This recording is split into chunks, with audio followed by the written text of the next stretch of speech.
Pete Buttigieg discusses Israel and Gaza. Oh boy, I can only assume just the great things that our boy, our favorite little rat man, Pete Buttigieg has to say about, well, Israel and Gaza. What's this? More than half of Senate Democrats just voted to oppose the sale of over $500 million worth of U.S. bonds and guns to Israel. Based, by the way, based of them to finally decide to turn the tides against the fucking goddamn genocidal apartheid regime of Israel. You have voted to oppose sending those weapons? I think we need to insist that if American taxpayer funding is going to weaponry that is going to Israel, that is not going to things that shock the conscience. And look, we see images every day that shock the conscience. The fuck is meant by shock the conscience? Like, yeah, he's not answering the question. Ain't no way he's fucking answering this question. Yeah, shock the dog. You can just say that they just want to murder people, okay? Because that's the point of the fucking ethnic cleansing, okay? Listen, Israel doesn't give a fuck about anything else besides murder of Palestinian children. That's what they fucking fundamentally care about. They just want to fucking kill people. It's not about shocking the conscience or, I don't know, whatever euphemistic language you want to use here in particular. No. The point of what Israel is fucking doing here is that they just want to fucking kill and ethnically cleanse the Palestinian people out of Gaza and take the territory for themselves. Quite literally, there was just a plan that was approved by Benjamin Netanyahu and his fucking goddamn security cabinet, saying like, so we're gonna go ahead with an annexation, right, of the Gaza Strip, and the Security Council's fucking approving that. So much of this is complicated, but what's not complicated is that if a child is starving because of a choice made by a government, that is unconscionable. And Sure, yeah. I think especially, including voices who care about Israel, who believe in Israel's right to exist, who have stood with Israel in response to the unbelievable cruelty and terrorism of October 7th. I think there's a reason why so many of those voices are speaking up now too, because this is not just... Yeah, they're speaking up now about this, Pete, because they just want to see Palestinians get killed. Like, that's the point. They just want to murder Palestinians. They're okay with Palestinians getting killed. Like, it's not about, like, well, you know, there's, like, a reason why they're, like, going ahead with it and saying, like, yeah, well, there's, like, they're speaking up right now because they're in support of the fucking genocide.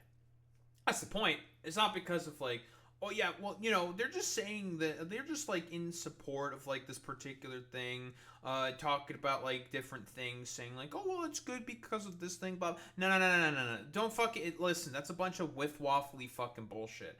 The point of them fucking coming out and saying that they want to fucking murder a bunch of goddamn fucking kids is that they just want to murder a bunch of fucking goddamn kids. There's no point in being fucking obtuse about this.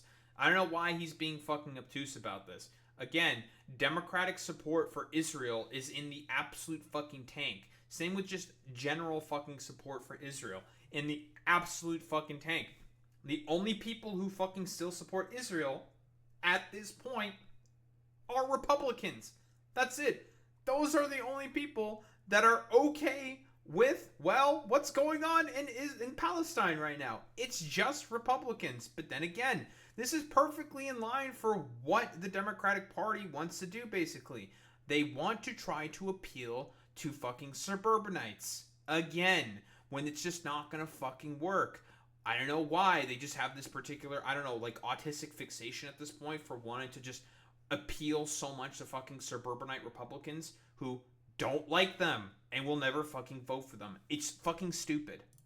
Something that is on its face and in itself a moral catastrophe. It is also a catastrophe for Israel for the long run. How do you think the next administration should handle our relationship with Israel? Do you think it should change based on what Netanyahu has done the last several years? Well, certainly Netanyahu can't be the only voice or kind of the only compass for what should happen in the U.S.-Israel relationship. And you know, no matter how strongly, or especially because of how strongly you might believe in Israel's right to exist and defend itself, you don't have to make excuses for the choices that Netanyahu is making, especially because they are again, so you can very easily tell about how this is just like substanceless, or doesn't have any fucking substance, not substanceless, whatever, has no substance to it, because again, he's not talking about the main fucking problem, and that is the state of Israel itself.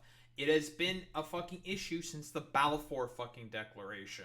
Like, that's how long it's been a fucking problem. Ever since a bunch of goddamn motherfuckers kept moving in and just actively kicking people out of their fucking houses, whoa, that's when there was going to be inevitable problems. And nothing was fucking dealt with. Nothing has been done about it, basically. Not dealt with, but nothing has been fucking done about it since, like, the 1917, when the fucking British should have just been like, okay, how about we put the absolute fucking kibosh on all this like fucking displacement, and try to come to some form of a compromise. But then again, Zionists are not interested in fucking compromise. They just want to fucking conquer the territory. That's what they want. Often made not only in the name of the Israeli people, but in the name of a U.S. alliance. I think that we, as Israel's strongest ally and friend, you put your arm around your friend when there's something like this going on and talk about what we're prepared to do together. And it certainly cannot be what we see right now from this administration and this president talking about beachfront property in Gaza before he's prepared to talk about human suffering in Gaza. Do you think it's time to... You might want to have mentioned that potentially to Joe Biden, talking about all the human suffering. Like, the only reason why it's as bad as it is right now is because fucking Joe Biden is particularly fucking bad within about the issue of fucking goddamn Israel-Palestine. Like, he is just like a very, very fucking goddamn, like, Zionist fucking piece of shit, right? And he's the one who's basically exacerbated the issue by basically letting Brett McGurk be the main guy to take the fucking reins on this. And yeah, the only way you're gonna fucking fix this issue, and I've talked about this before, is you do an international coalition under the fucking UN. You bring everyone in the world, doesn't fucking matter, everybody joins in an occupation of the fucking country, and you force integration, right, of the Palestinians and the Israelis. That is the only way forward. But again, is anyone going to go ahead with that? No, because the U.S. are going to be the main guys who will instantaneously do everything possible to make sure that something like that does not happen to fucking Israel. Recognize a Palestinian state? I think that's a profound question that arouses a lot of the biggest problems that have happened with Israel's survival, or Israel's right to survival in the diplomatic scene. And many of the people who have taken that step historically have done so for different reasons than what we see happening with European countries. I think we need to step back and we need to do whatever it takes to ensure that there is a real two-state solution and that no one, not even the likes of Netanyahu, can veto the international community's commitment to a two-state solution where you have... Damn, you might have to also talk with the U.S. about that one. Again, two-state solution's fucking dead at this point. The apartheid structure is still fucking in place. That's the actual fucking problem here, is the fact that the structure of apartheid is inherently baked within fucking Israel's law. So that's the actual fucking issue. It's not about like, well, if we get like a two-state solution, then maybe that'll fix the problems. No. That's only gonna fucking kick the can down the road, right? That's not gonna fucking fix the problem. The only way you're going to fucking fix this problem, and this is going to be something that the U.S. military-industrial complex is not going to be big fans of, is you fucking do an occupation of the country. That's the only way forward. Have Palestinians and Israelis living with safety, with security, with rights. I believe that can happen, but we have to actually show some commitment to it. Yeah, and you can do that through a fucking two-state solution where they are still separated by, a random fucking drawn lines made up by stupid, dumb fucking humans who may have their own fucking interests at heart.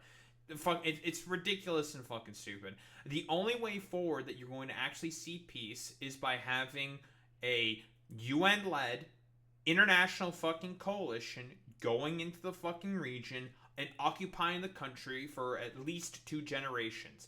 And putting in as much, basically propaganda as possible to, basically enforce fucking integration.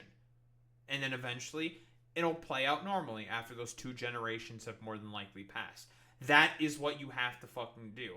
If people in Israel are going to, throw a hissy fit about it and leave, fine. They could throw a hissy fit about it and fucking leave. Not my fucking problem. The only way you're going to fix the fucking problem is if, you decide to go in and actually fix the problem. Force integration.